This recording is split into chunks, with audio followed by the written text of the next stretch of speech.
You know what? Mainstream media, they got it all wrong. They want you to believe a lie. And the lie is that you aren't good enough. Well, good night. We're going to prove them wrong. Shall we begin? From the trenches of trucking experience and a passionate heavyweight in the Truth in Broadcasting Network. Welcome to Truckin City News Frontline Podcast. Hosted by the most opinionated broadcaster on YouTube, BossMan.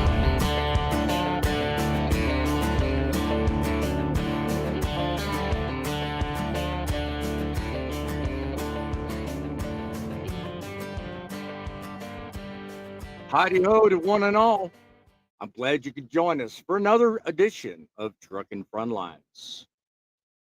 We are serious about proving the media wrong on every occasion. I've got two great stories lined up tonight.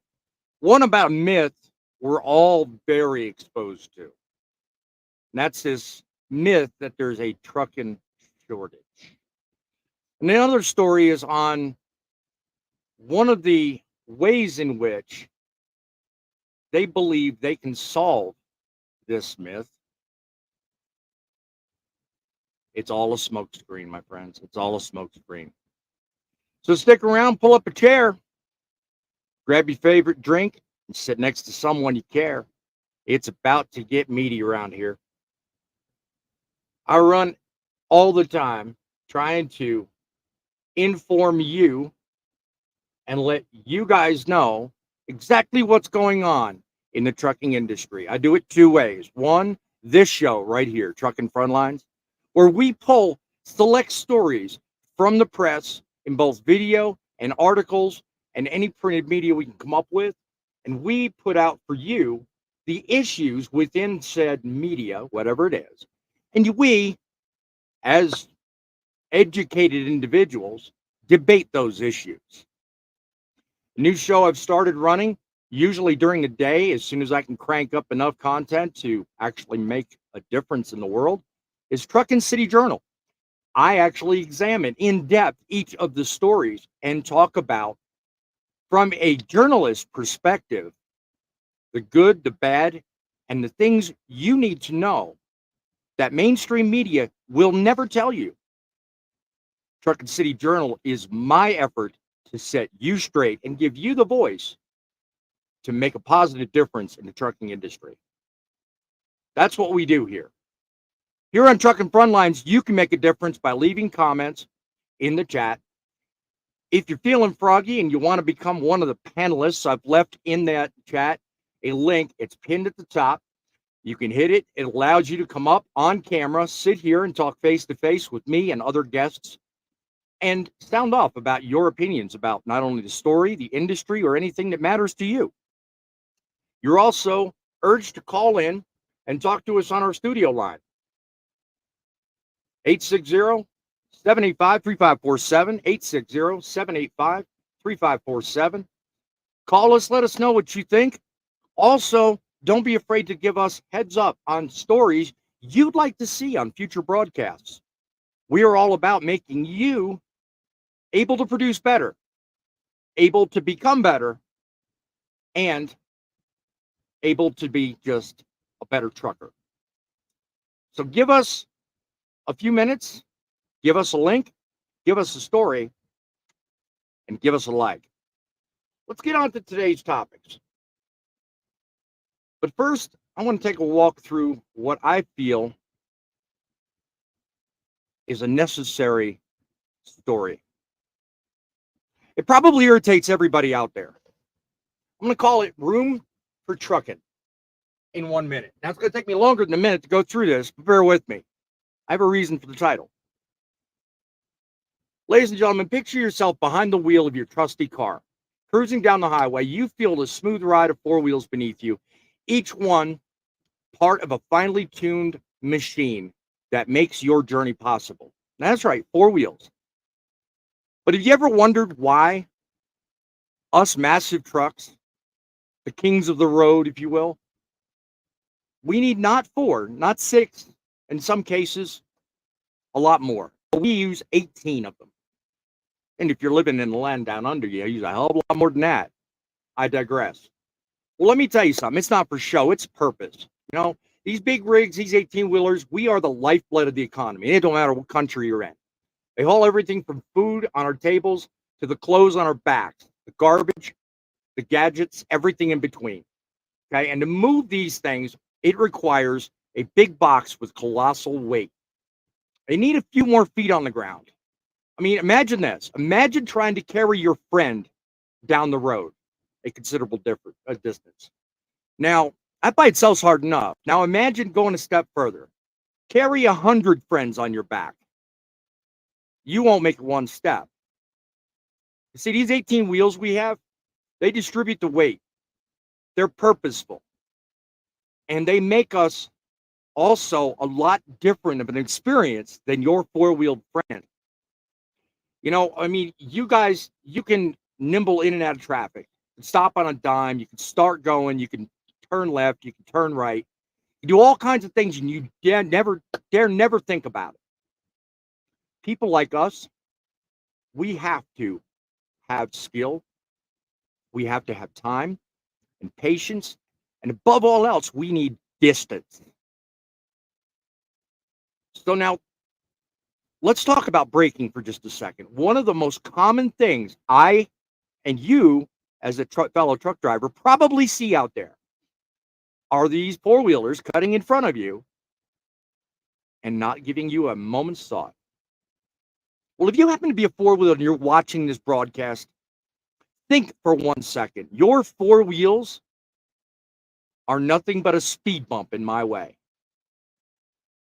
What we do out here every day will make or break your lifestyle at home.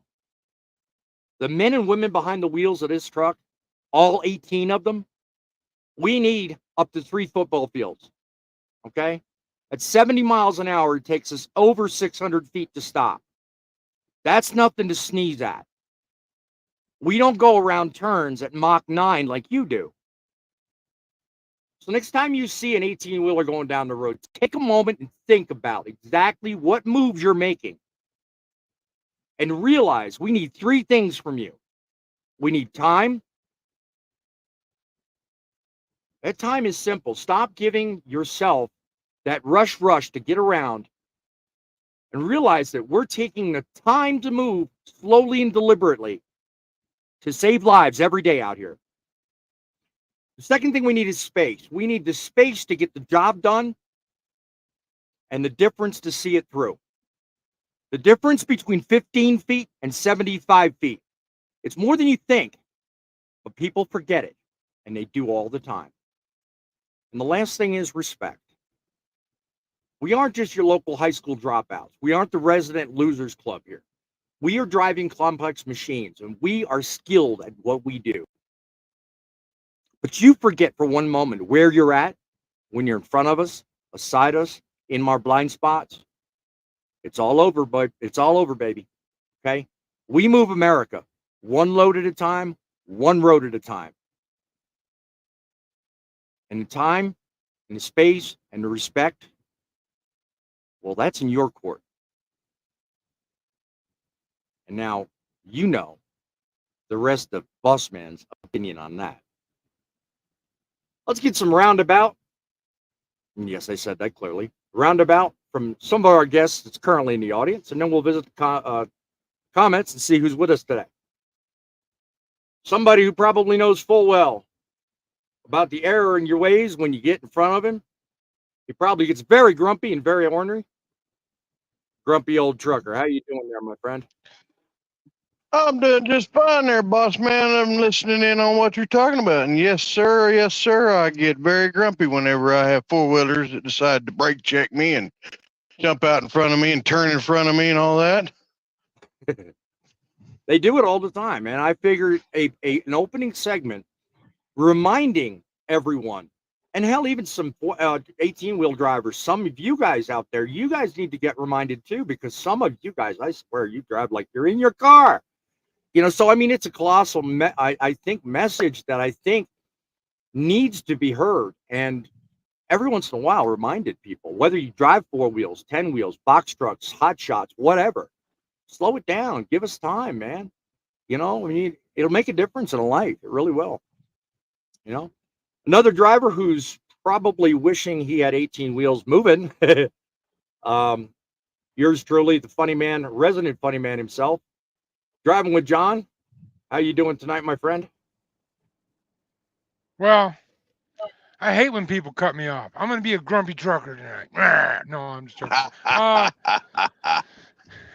I can't even pretend to be grumpy like that guy over there. Sorry, that guy over there. Yeah, I'm doing good. We'll just say having a couple of small issues tonight, but nothing I can't handle. Hey, just like as in one of my trucking channels I manage. That's trucking. Shameless plug. Anyway. True that. I mean, yeah. I mean, I normally set up this opening of my show for reserving comments for like trucking history and stuff.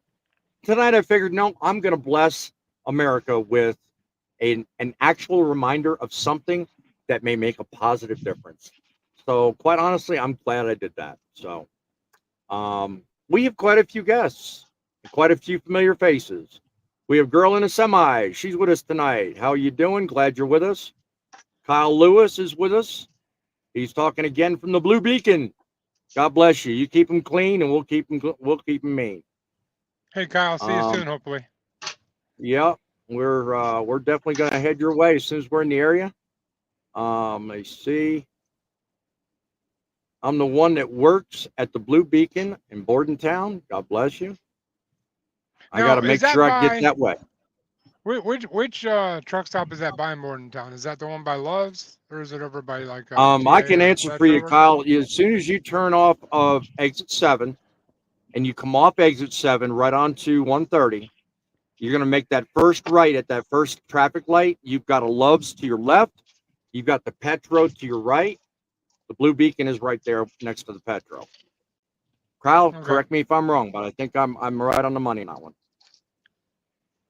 Yeah, I think that's right. And then if I remember correctly, he said he works daytime shifts. So who knows? Maybe you'll see me soon. Not saying anything else. He confirmed I was right. Right there by the Petro. Yes, sir. Yep. So who knows? Maybe you'll see me soon. I'm not confirming nor denying any of that stuff. Exactly. All right. Let's get on to the first story. I think the first story really tells it. If I can get the thing on here correctly. Newswatch. Gentleman from Newswatch put up an article. He boasts yet more misinformation on a trucking shortage. He even goes on to suggest what to do. Given the current market, I don't know. I'll let you be the tell. You tell me if you think it's a believable approach. And go on to say in the article that truck drivers are a vital part of the U.S. economy. Yes, despite their critical role, there's a severe shortage, they say, with a deficit of over 80,000 drivers as of 21, and expected to increase up to 162,000 by 2030. Shortage strains companies, it affects road safety, and hampers a number of other issues as it goes on into the article. It goes into detail about the perspective of an assumed journalist and suggests some actions. Some actions meaning that the industry must implement strategic driver scheduling, use advanced GPS technology to optimize routes, and explore alternative delivery methods like drones and self-driving cars or trucks or what have you. The solutions not only address an immediate shortage, but also pave the way for a more flexible and resilient delivery system. Now, I see some issues with this article. And as always, I'll have these links in the description of this live broadcast. So have at it, watch it, read it, whatever you want to do. I see some concerns with some of the information in this article. The author goes on to say a few things about safety implementation. And I think if it's not handled right, I think you're putting yourself in a category where you're going to raise more problems than solutions. You can cause more accidents if you don't do things right. As far as the technological challenges, well, we got enough going on technologically. With the ABS systems, the collision avoidance, the new ELDs, all this, all the different things. So technologically, I think we're far enough into this. And don't even get me started on, all these self-driving, goals they have. As far up as they are, I think they're lofty and they're really pushing too fast. I mean, there's a lot of hurdles and there's a lot of problems with it. So without really getting into too much more detail, I thought I would pan the current guests and talk about, well, you know what, when it comes to a trucking shortage, we've already been down the road on a couple of our lives already. We've already talked about what we think of as a driver shortage, but without going backwards and rehashing the same old arguments we've had in the past. What thoughts come to mind when you keep reading article after article or you see video after video where they keep hammering home the same set of numbers? 80,000 back when, 100 and some thousand. What thoughts go through your mind, and how does that look to you, John? Does it seem like there's something or a magical force behind trying to do all this? Do you think there's money involved, or do you think there's another purpose perhaps maybe I'm not seeing? What do you think? There's always money. Everything in our country, you follow the money and it tells you what's going to happen next. But think about this for a second. If you want to bring up driver shortage, it's a great example. Well, they're saying there's a driver shortage, but yet pretty soon none of us are going to have jobs because they're going to have autonomous trucks. So is there really a shortage? You can't have it both ways. Now, do you think that's something that's going to be an immediate problem, or do you think that's like, a decade or two away? I don't think it's actually going to be a problem in my lifetime, but they're pumping it up like it's going to happen soon. Well, one of the points that I was going to raise and debate with everybody is just simply the exaggeration factor. I mean, it could lead to unnecessary panic and reactive policies that might not be beneficial. I mean, think about it. You're hearing from government agencies now about, well, we got a shortage. We got to do this. We got to do that. So, I mean, given the market the way it is, it's clearly obvious and evident there's an overcapacity, John. So, I mean, from that perspective alone, what you just said, I think it's purely a calculated move. And I think it's on the part of the mega carriers, whom probably feel threatened by there being such a divergence in numbers. When you compare the amount of overall capacity to the mega carriers and then knock it side by side to that of the independent 1 or 2 truck fleets, it's night and day. We outnumber mega carriers 2 to 1 or more. So do you think maybe they feel threatened, maybe? Yeah. Oh, well, I mean, I heard a statistic, and I'm not sure the exact numbers. So if I say the wrong numbers, please, correct me in the comments. Feel free to do so. But roughly, something like 90% of our industry is the small carrier, the owner operator, all of us guys. The mega carriers are only like a small 10% or less of our whole industry, but yet they have all the power. So think about it. In our country, if you have all the power and it benefits you and it hurts the guy that you're competing against, follow the money. That's where the money goes. Yeah, it benefits you to take up the competition. What do you think, Frank? I mean, do you think it's advantageous to the mega carriers to make the market seem like something it's not? Even though, I mean, it's right in your face, obviously. I mean, overcapacity splashes every time you get a tender. When you see $1.20 a mile versus what we saw 10 years ago, or not even 10 years, 2 years ago. It was over $2 a mile a couple of years ago, right up until the pandemic. It started going down. And now all of a sudden, $1.20 and you're lucky. What do you think, Frank? Well, that's kind of the way I'm going right now, being that I've been unemployed for a bit, trying to find work. I'm kind of stuck in between because a lot of these companies are not wanting to pay me what I'm asking as far as being a company driver. I'm like, I'm not going to work for that because, you know, it's losing about 5 to 10 cents per mile from what I was making from the last company I just left, which stuff like that's it's killing us. That's one of the reasons why all these drivers are either retiring or getting tired of it. And all, just like with the owner operators, you got the same kind of problem. They're getting kicked in the butt over these low prices, and they're not making anything. Well, I mean, there's a big difference between on one side of your argument and the other. You're right in everything you said, but the difference is with you looking for work. Okay, I've heard others say that it's a driver's market, and that is very true. It is a driver's market because there are so many companies now that are folding up and going under or just going out of the business. So it's leaving capacity kind of stale, but at the same time, they're being filled, but not at the rate that's healthy enough to make a change in the rates. When you talk about, what you're going through, your leverage is a little bit on the light side simply because, you know what? As quickly as you leave your last, you know, you have to prove yourself, but they don't really look at it that way. They give themselves leverage. It depends on what company you go to, you know. But backing up to my start, how I started this point out, with it being the driver's market that it is, the company drivers like yourself, are finding it harder to latch on to long-term job security. Now, on the other hand, you've got the independents like myself, like John, or well, to an extent, what you used to do, John.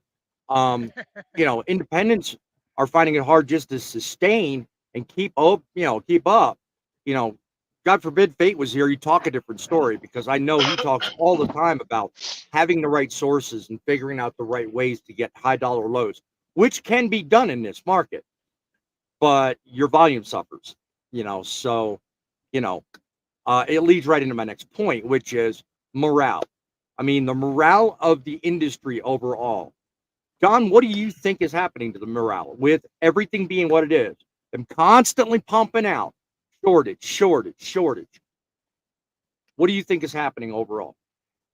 I'm gonna make this a really quick comment because I'm having something I got to take care of. But Yeah, um, get it. yeah, I think morale in our industry is low.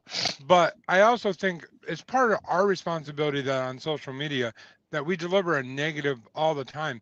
When like what Bait Trucking would say is if you set yourself up properly and you network properly and you have the right contacts and you have Yeah, customers, direct customers, you can succeed even in this horrible market. And he would even say yes. it's not a horrible market because from his experience, he's That's done what I all said a those minute ago. things Yes. to set himself Yeah. up. So, Yeah. um, so I don't want to totally sound totally negative, but even as a company guy, I see downturns in the market. It's just extremely obvious to me. Where there's always an up, Maybe it's because there's I always a wasn't. down. Yeah, maybe it's because I was an owner operator first, but I see it. But I also know that being in this industry, even for the amount of time that I have, you get some crazy ups, some crazy downs, and it's just constantly back and forth, back and forth. So Yeah, when you're in and up, don't make stupid decisions. Save a ton of money because when the down yes. comes, it'll get you through. But It will. It will. as for the trucking industry as a whole, right now, um, I think we're actually at the beginning of an upswing. Everybody else is I do talking too. real negative about it, but Yeah. if you look at all the indicators, I do believe we're starting to swing back up. So the Yeah. sun is starting to come up, guys. Just hang in there and make good decisions, and you'll be all right. I mean, Really, I John? got to Could have fooled me. I'm getting I blinded. got to No, bail. I'm joking. I got to bail for a minute. I'll Oh, be back in a minute. I'm just going to put myself backstage real quick. not a problem, buddy. Frank, what's your take on all this, man? I mean, the morale, I mean, obviously it's hard to keep up, but as he pointed out, our job is one I think it's easy to do, but you've got to keep tuned into the right sources, which is ultimately the biggest difficulty out here. I mean, if everybody's pounding out shortage, and it's definitely not true, what advice would you give somebody that constantly sees that to sift through it and just say, you know what? It's BS. What would you tell somebody? I'll be honest with you. I'd tell them, look, you're gonna have to do some more research on that because you can't believe everything you hear. I mean, Yeah. just like when you watch regular TV, you can't Yeah. believe everything you hear or see on that TV. You know, it's Very best true. to actually do your own investigating and figuring it out so you Yeah. can get the true story on it. Yep. Speaking of morale, very comment on the screen gives me a high morale, man. I like seeing stuff like this. Kyle, thank you for the hard work. For you delivering the stuff that we need. Thank you, and thank you. It is you. I sit here and make spectacle out of everybody thanking us, and I do appreciate that. But quite honestly, I'm going to bounce it back on you in the audience.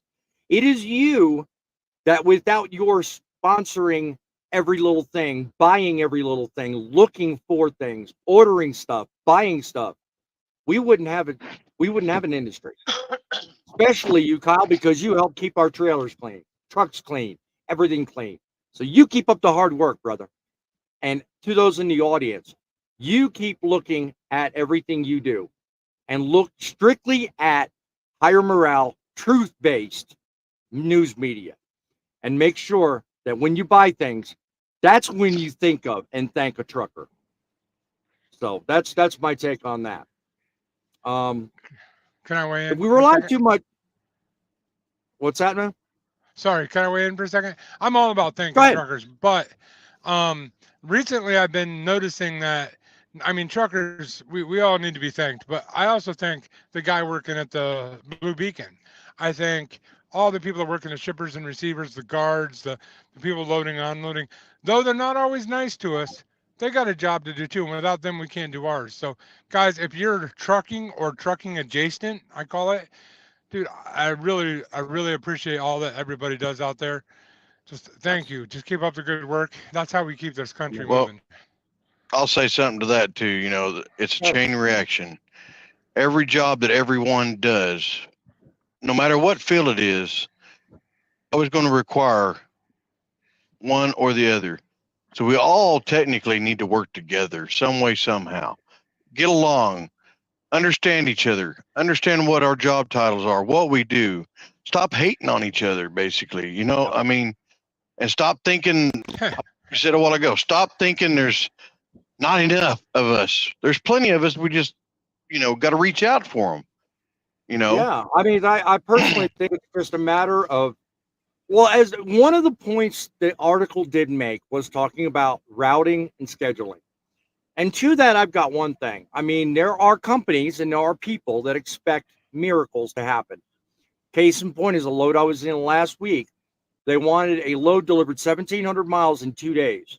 That's great for a team load, okay, but on a solo, that's not possible. So that consequently caused delays in an even further manner of speaking, because of that, I was sitting over the weekend and it was ridiculous. It didn't have to happen. So, I mean, instead of focusing on the driver shortage, I think personally, what companies need to do is focus on managing the drivers they have more efficiently. And that problem will help alleviate what looks to be like a shortage.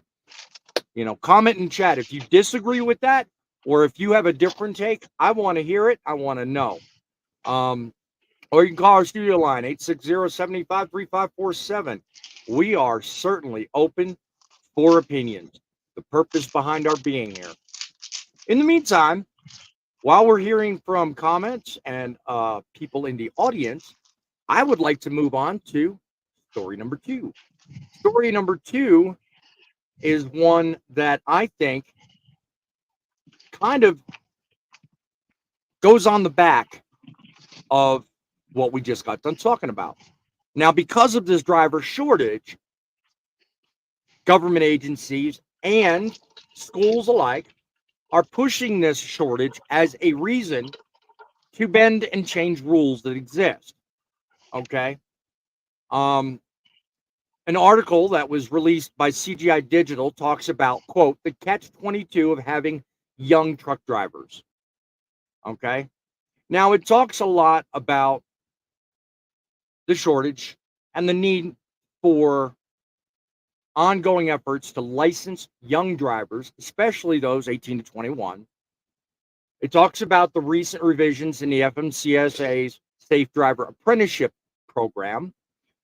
Now, as you all know, that program fell flat on its face because, really, honestly, the program itself only seen 133 participants in terms of schools qualified to do it.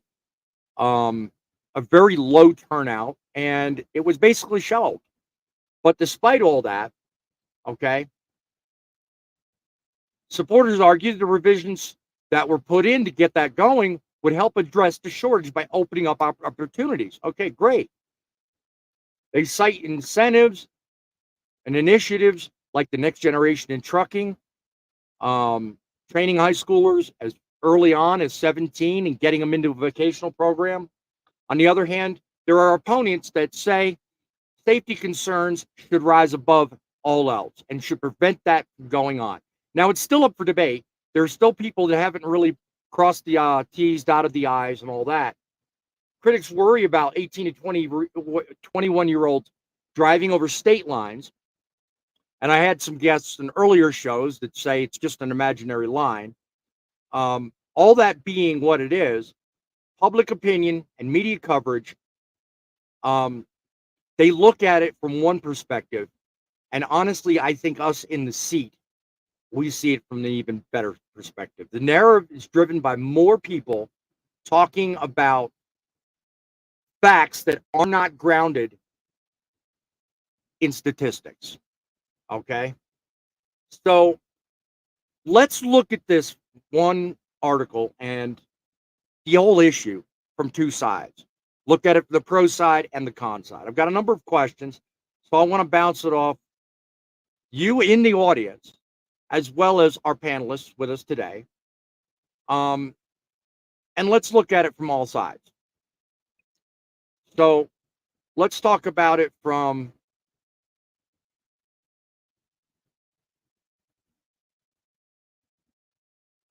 look into comments, see if there's anything relevant. Hang on. Let's talk about it from the perspective of the narrative. Okay. The narrative is that allowing 18 to 21-year-olds to drive interstate will help alleviate the current shortage. Now, I've had past shows where I've had other guests on that say that's an imaginary line and that's a falsehood. All these mega carriers and bigger companies are looking to do is fill numbers. They're not looking at safety. So, Frank, if you're able to answer and you're able to give your opinion, what do you think about that question? Do you think it's just a number, or do you think that there's actually verifiable statistics that say the younger drivers need to stay close to home and learn regional and then go over the road? Or do you think otherwise? I'm back. To be honest with you, when I first started out, even at 21, it was kind of tough for me. So I'm telling you right now, unless you're, someone that's used to being gone for a little while away from your family, I say keep them local. I mean, that's the best thing I can say. Now, if one that's willing to stay out there and they're not scared to be away from mommy and daddy or aunt and uncle, whoever that's taking care of them at one time, I'm all for it. Go for it. Get out there. Show us, the best way. But at the same time, they're still going to need some good training with a good trainer that's got at least 5 years minimum experience, is the way I feel on that. Do you think they need more training than somebody older with more experience behind the wheel of any vehicle, or what? How do you fall in that category, Frank? Do you think younger drivers need more than average training, or do you think what they currently have is enough? Honestly, once they go through a reputable school that's PDTI endorsed, all right, then once they get out of there, they need to be with a trainer that's got, like I said, at least 5 years over the road experience been through the mountains and all that good stuff. And that way, once that trainer feels that they know that they're good to go, release them. Right. But, the trainer himself is who's going to know if they're ready or not. They're not, and the school's not. Yep. It's going to be the factor of it is that trainer that's with them that's actually right there and side by side, watching every move they do, watching everything they do. They're the ones that's going to know, hey, this guy's ready to go, or hey, no, I believe you need to be out here a little bit longer with me. Right. What about you, John? What do you think? Do you think this whole idea of pushing this 18 to 21-year-old thing will help any bit of the industry, or do you think it's just water over the dam in terms of trying to get the problem, as I said to Frank earlier, the numbers up? I mean, what are your thoughts? The whole premise of a shortage just makes me laugh every time. I don't think it has anything to do with a shortage. I don't see anything wrong with the younger generation coming in and learning the industry. The problem that I have with it is I think trainers have to understand. You know how you meet one 18-year-old and they're obviously irresponsible and couldn't handle any kind of responsibility, and then you meet the next one and you're like, wow, that's an old soul. He's very responsible, very mature. I think a trainer should make that call. If they're responsible and mature and they can handle it, awesome. Teach them the best thing you can, show them everything you can, and stay in state because that's the law, and we're good. But if somebody's immature and the trainer knows they're immature, they should never let them out on the road. I'm just Right. it's got to be a call of a good trainer. And he said 5 years. I'll say 10. Honestly, I've been driving way over 5 years at this point, and I'm not even. I don't consider. I would not be a trainer. I've I said it just should think be more the time. It should be the mileage. I think yes. The The experience level matters and when definitely. I've said from the get-go, 1,000,000 miles would be sufficient for training. So that takes Yeah. an average Well, driver 10 I years. beg to differ. The reason I say that is the older the trainer gets, the crankier they get. This coming from the grumpy old trucker, okay? I'm telling you right now, that is not a good idea. You just had to get that shameless plug in. Let me ask you a stupid question. I know we live in a society where people get their feelings hurt all the time, but which is better, to deal with a cantankerous guy that can teach you a lot, or to deal with a guy that's nice and gentle that doesn't teach you as much as he should? There you go. Well, I somebody agree with that's that, nice Bob. and gentle, depending on how their teaching ways are, could be satisfactory. Yep. A grumpy old guy could push that child, well, not really a child, but young adult, we'll put it, into the wrong direction to where they're scared and don't want to finish their training. Therefore, they just drop out. If you're so weak in stature that a big mean guy can make you not want to do the job, you're in the wrong industry. I hate to sound so insensitive, Well, but that's the truth. I mean, here's coming a from good someone example, that has a done parallel. training, Go ahead.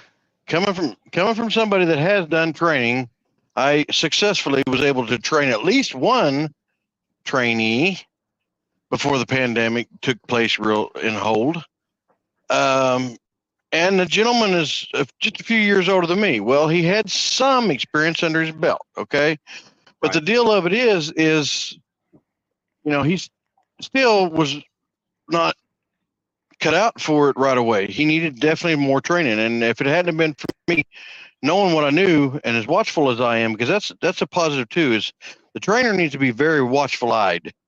You can't have a trainer that's done similar No to sleeping. Yeah, no sleeping in the exactly. bunk. Yeah. No sleeping in the bunk. They need to be on duty the whole time they're up there with that student while that student is learning. Yep. It's I don't know, John. You bring up a good point. I do understand and solely understand where you're coming from, but each trainer is different. And like I say, if you're a hard butt on them, like the military is, sometimes some people aren't cut out for it and they drop out. But then if sometimes. Let me ask you a question. That's a great example. In the military, they're hard on them and they might just drop out. Well, guess what? Is that the guy you really want on the front line covering your back? The one that didn't have the stature to be able to take the crap that they give them? I mean, I hate to sound so insensitive, and I know we live in a frou-frou world, but I don't live in a frou-frou world. I live in a straightforward And world. to your And if point, you, John, I want to focus on Girl in a Semi's comment, which is on the screen. She said there's a shortage of drivers with common sense and decency. There's 100%, very I agree with few that. true truck drivers anymore. Now, when you pair that with what Frank Why just is that? said, I have room to only partially agree with what Frank said. But in concept, I agree with everything he said. Because to her comment and to her point, if we're going to train people, I think it's imperative, not only for the industry, but the person being trained, that they be taught to be a good credit for Girl in a Semi, true truck driver, not just a steering wheel holder, or in term you're used to recite a lot, Frank, window licker. Yeah. We need people that actually know the job, not just how to steer the truck, not just how to punch the numbers, but how to do the job. Last word on that comment. Go ahead, John. Well, I want to give you another parallel because it's something I have experience in, so it's easy for me to draw a parallel there. But By all as means. a content creator online, if you can't Mhm. take the mean and horrible comments that you get on a daily basis, I mean, I get railed on comments every single day, thousands a day, no joke. If you can't take that, then you're not going to cut it as a content creator. You're never going to be able to make good content. You're never going to be able to get to where your goals are set for. So Exactly. you have to be able to cut through the BS, let's say. Um, a great example, a video that we've been talking about recently that I just posted on other social medias. I get a lot of Right. comments about how fake it is and how blah blah blah blah blah blah blah blah, and they slam the heck out of me. But you know what? Yeah. You have to keep it in perspective. That Yep. video has something like 8 million views across all the different social medias. I Oh yeah. don't Oh yeah. care if they don't like it. Yeah. I hate to sound insensitive, but there's 8 million people that do. And people that Yep. love it and they go back to it and watch it over again and they share it everywhere. So Yes. you can't let one Now, negative or one horrible person in your life just control you because if you do, they win. No. So You do now, exactly. Exactly. and that factor, there's this old saying that's true to its form. Mm-hmm. If you fall off a horse and you really like to try to figure out how to ride a horse, you're going to get back on that horse sooner or later. So you may not be cut out for one trainer, but you may find a trainer still out there that's willing to work with you because he's able to feel out how and what you are Right. and understand That you, point. understand That, not to chew on your butt all the time, things like that, but still be able to train you properly and you be a good person out there. Because the military trains you because they only want you to go out there and do one thing and one thing only, whether it takes your life or not, and right. that is to protect. That's That it. point. That point is going to segue into the next question I've got. But real quick, Kyle brings up a question. He says, "Are you happy that trucks are automatic, and do you think they should have stayed stick shift?" Dude, I'm going to ask you to be patient because once we get through this next point, I'll be happy to tell you my opinions on all that just before we round out the show. So be sure and stick around. I think that'll be a pretty lively discussion between me and the panelists. As far as what question we're segueing to, do you think that with the right training and the right support, the people that we're talking about, these younger people learning how to drive these trucks, if they're trained right, do you think we can eventually make age an irrelevant issue? I mean, not to the point where we're talking about real young, but I'm talking about everybody's up in arms about this safe driver apprenticeship program, next generation drivers, all this stuff, you know. And one of our former panelists on a former show raised the point about it being an imaginary line. And, like Frank just said a minute ago, it should be based on the individual. So on that, I go a step further. Do you think we can eventually make it to a point where it's really, an irrelevant thing? Age? Is it really just a number? I don't know. What do you think, John? um, sorry, I was answering a comment. I just Oh, let go ahead. everybody know. Oh no, that's fine. Just let everybody know I'm down to like 4% of my battery, and I can't charge Mhm. my phone right now for an unexplainable Right. reason.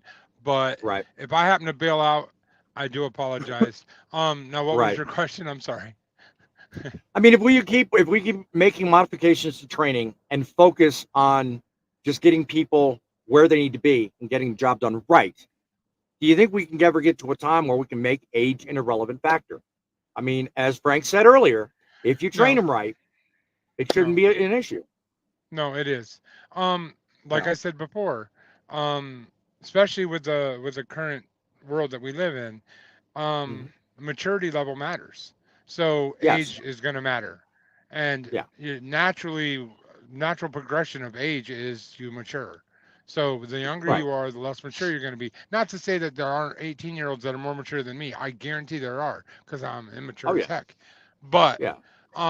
I also take my job seriously and understand that every decision I make on the road is life or death. So there's a maturity level there because of my age Right. that an 18-year-old doesn't have. When I was 18, I drove like an idiot, not in a Hmm. semi, but because you don't realize how valuable life is. As you get older, life becomes more and more Before valuable. So before you lose battery and before you bail out, automatics versus manuals. What's your opinion, real quick? that was exactly what my comment was about.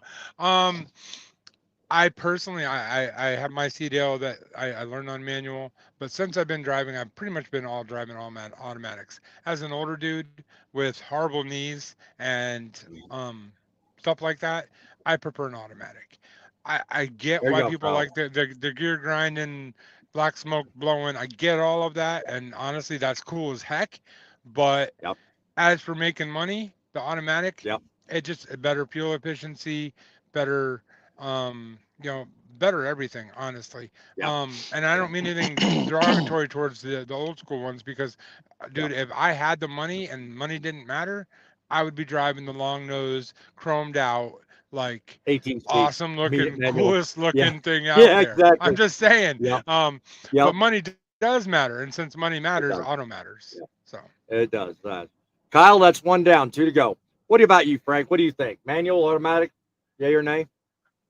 Well, let's see. I began my career driving uh, the manual transmissions. So, for years and years, I was stuck on that manual transmission. Whenever they started the semi-automatics, which is still used a clutch to stop and go. Yep. First time I got in one of them, I was confused. It Yep. confused me. Well, later in Yep. my career, I progressed into getting into a fully automatic truck. Yeah. Well, it was something new to me, and I thought I wouldn't like it. I'm not going to like this. And you know what? I got damn near 24 years into this career, and I'll be honest with you, I prefer an automatic because one reason, the biggest reason, it's a whole lot easier on our legs, and it saves on equipment wear and tear too. It Can does. I say one It more does. thing? I'm sorry. Before Quickly. Go my ahead. phone is like gonna die probably mid sentence, Yeah. but Out with um it then.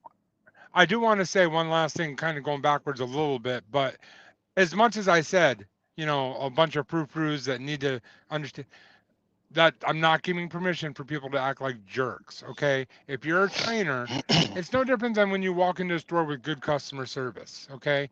As a trainer, you need to have good training service.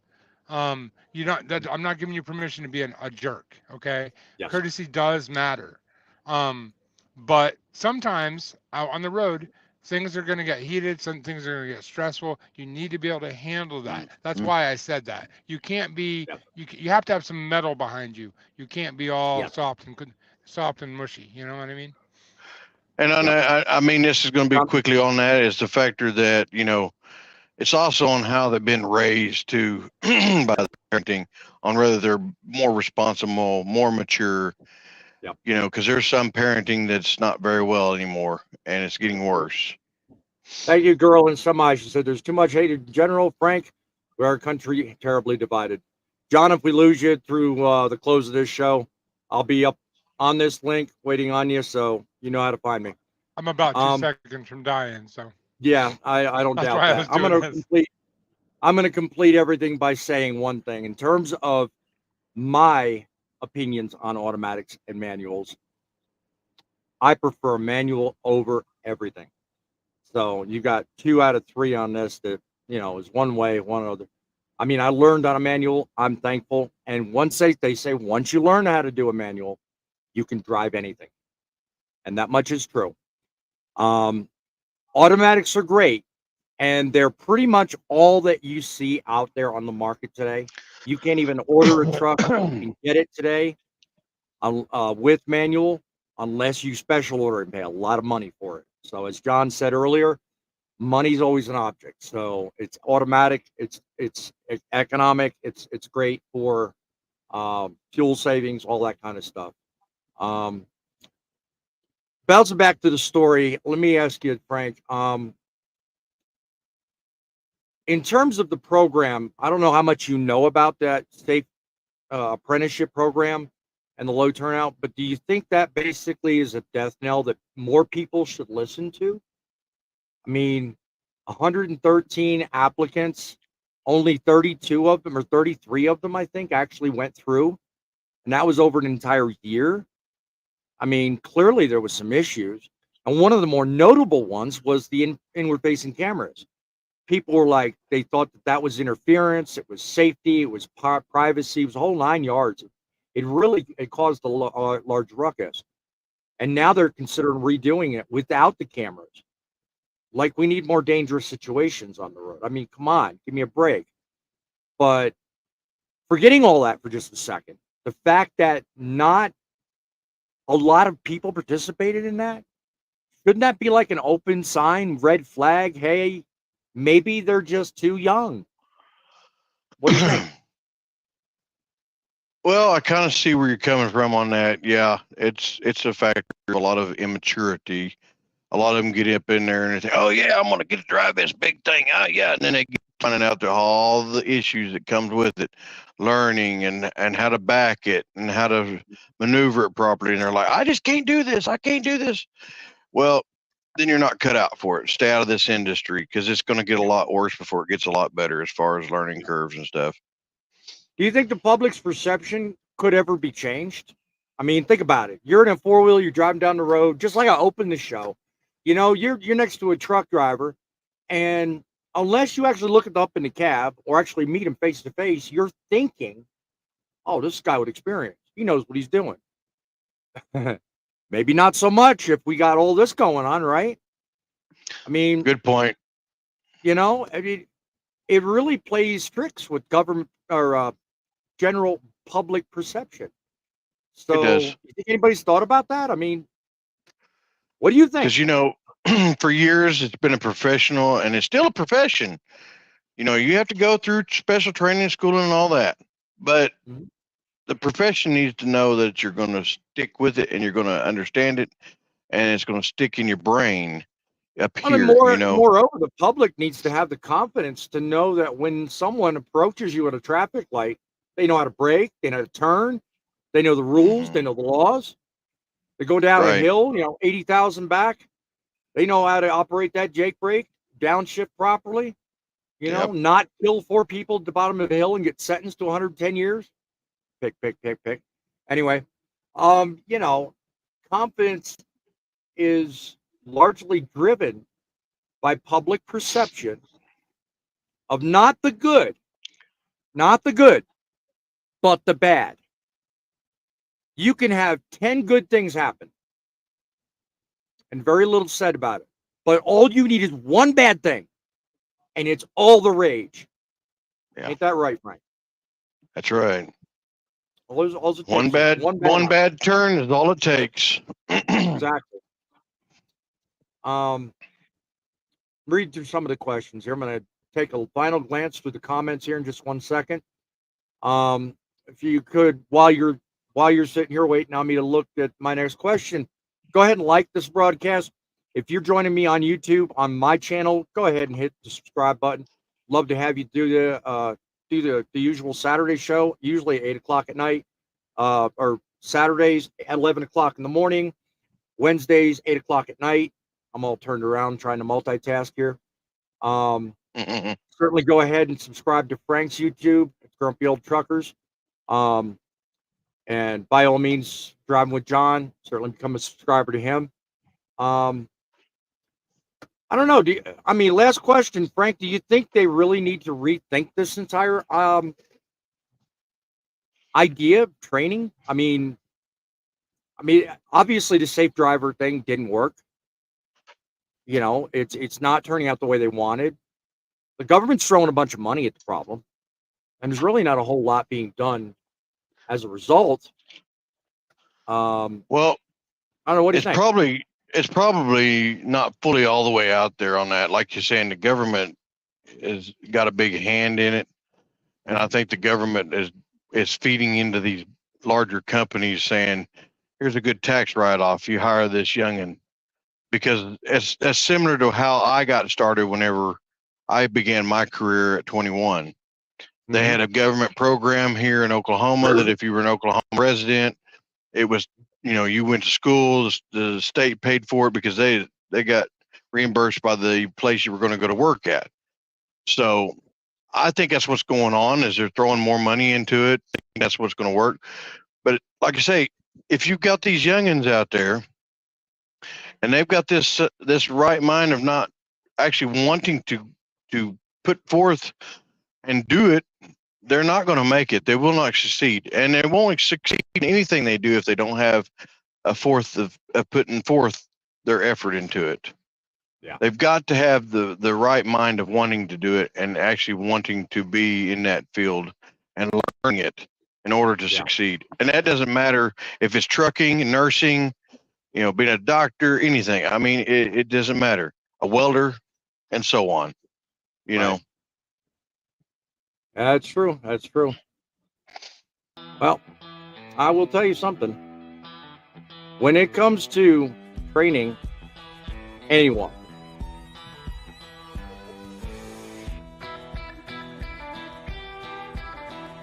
you know what? If you believe the mainstream media, they've got the solutions to the problems. We're real short. We're real screwed. Doesn't matter how you look at it. Sure, the FMCSA is tweaking its apprentice program, and it might seem like progress, but when we see so few takers and a bunch of rejections, it's time to rethink that. Solutions like drones and all that ain't going to solve the problem. Let's be clear. The shortage, it's a myth. And no matter what tech or what program you throw at it, it ain't going to be fixed until you put the right money in the right places. As far as I'm concerned, you need to put it in our pocket, not in a big company.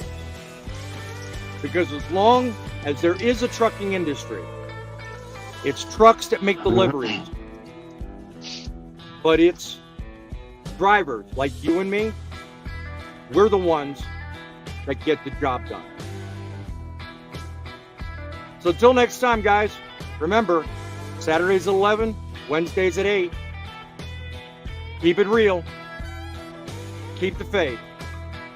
And by all means, keep it rolling.